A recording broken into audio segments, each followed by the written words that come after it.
இன்றைக்கி ஒரு ஃபங்க்ஷன் வீட்டுக்கு தான் கிளம்பிகிட்ருக்கேன். ஃபங்க்ஷன் வீடு வந்து அம்மா வீட்டுக்கு பக்கத்து வீடு. அந்த பொண்ணுக்கு வந்து வளகாப்பு, அங்கே தான் கிளம்பிகிட்ருக்கோம். சாரீ வந்து சில்க் காட்டன் சாரீ தான். நான் எங்கே மொடன்னு இருக்குமோ அப்படின்னு நினச்சேன். ஆனால் ஓரளவுக்கு சாஃப்டாக தான் இருந்துச்சு. எப்போவுமே சாஃப்ட் சில்க் சாரீ வந்து கொஞ்சம் நல்லாயிருக்கும். ஆனால் சில்க் காட்டன் வந்து எல்லாமே நம்மளுக்கு நல்லா அமையாது. இன்றைக்கி வந்து இது கொஞ்சம் பரவாயில்ல, கெட்டுறதுக்கு நல்லா தான் இருந்துச்சு.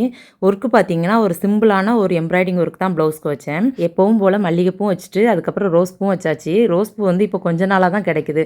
முன்னாடிலாம் பார்த்தீங்கன்னா ஃப்ரெண்ட்ஸ், எனக்கு ரோஸ் பூ வந்து ரொம்ப ரொம்ப பிடிக்கும். மல்லிகைப்பூ கூட வைக்க மாட்டேன், ரோஸ் பூ மட்டும் வைப்பேன். ஆனால் இப்போ கிடைக்கிறது இல்லை. இந்த டைம் வந்து கொஞ்சம் அதிகமாக கிடைக்கிற மாதிரி இருக்குது. சரி, கிடைக்கிற டைமில் வச்சுக்கலாம் அப்படின்னு தான். அதுக்கப்புறம் பாப்பாவுக்கு வந்து தாவாணி இன்னைக்கு கொடுத்து கூப்பிட்டு போனேன். இந்த தாவாணி வந்து பாப்பாவோட பர்த்டேக்கு எடுத்ததோடு சரி அப்படியே உள்ளதாக இருந்துச்சு. சரி, இந்த மாதிரி ஃபங்க்ஷன் டைம்லேயாவது உடுத்துக்கலாம் அப்படின்னு தான். தாவாணி வந்து இந்த ஸ்டேஜில் மட்டும்தான் உடுக்க முடியும். ஆனால் சுடிதாரோ அதுக்கப்புறம் ஃபேன் ஷர்ட்லாம் நம்ம வந்து எப்போனாலும் உடுத்துக்கலாம்.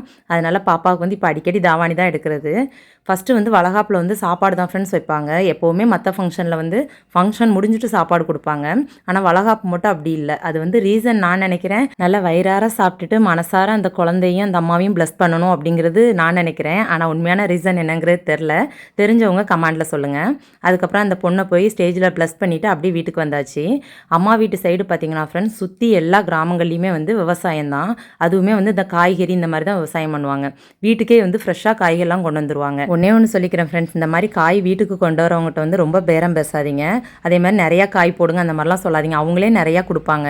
இன்னொன்று என்னென்னா, இவங்க வந்து ரேட்டுமே வந்து நிறையா லாபம்லாம் வச்சு விற்க மாட்டாங்க. ஏன்னா இவங்ககிட்ட இருந்து கை மாதிரி கடைக்கு போகும்போது அங்கே ஒரு லாபம் வைப்பாங்க. ஆனால் நம்மளுக்கு வந்து இவங்க கரெக்டான லாபத்தில் தான் கொடுப்பாங்க.